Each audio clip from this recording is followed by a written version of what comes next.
Adam Davis from Motion Performance Fitness. This is our exercise of the month for July 2011.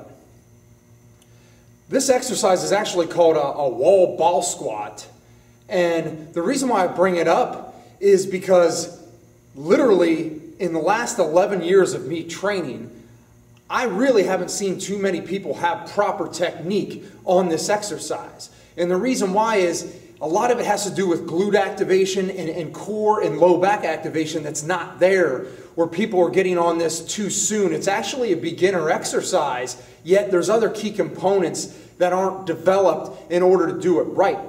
When developed, sometimes people do this wrong, and I even see a lot of trainers out there that actually perform and tell their clients to do this wrong. And it really irks me because that's kind of the world we live in, is sometimes we're training the wrong technique and we gotta be perfect at what we do.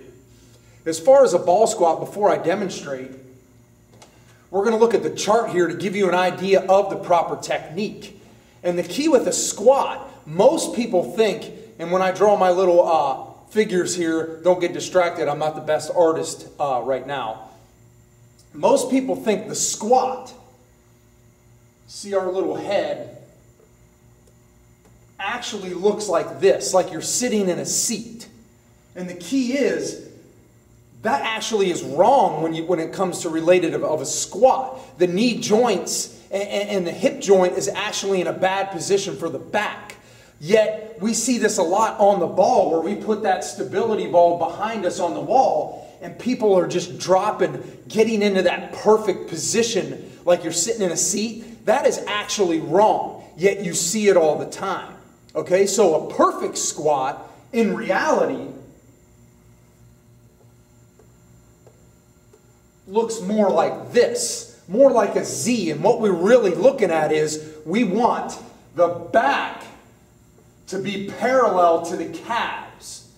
So you get that nice perfect angle where now the back and the knee are actually in the right position and are taking the right force. And if you put a line right through the body, everything would get distributed evenly. Whereas when you put a line through this guy, now there's more blunt force on the back and a little more force on top of the knees. And I get clients all the time that used to do it wrong that would say, yeah, I feel it on the top of my knees. Well, when all of a sudden they lean just slightly forward, instantly they feel it on the glutes and not the knee.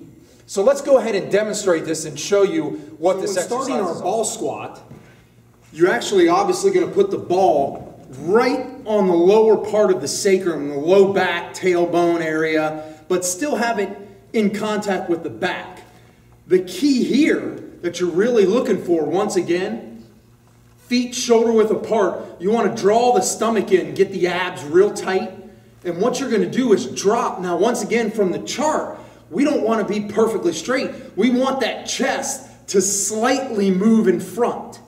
So it's going to look more like this. As you squat, the chest will slightly come forward, but the back is still in contact with the ball. You don't want to be here.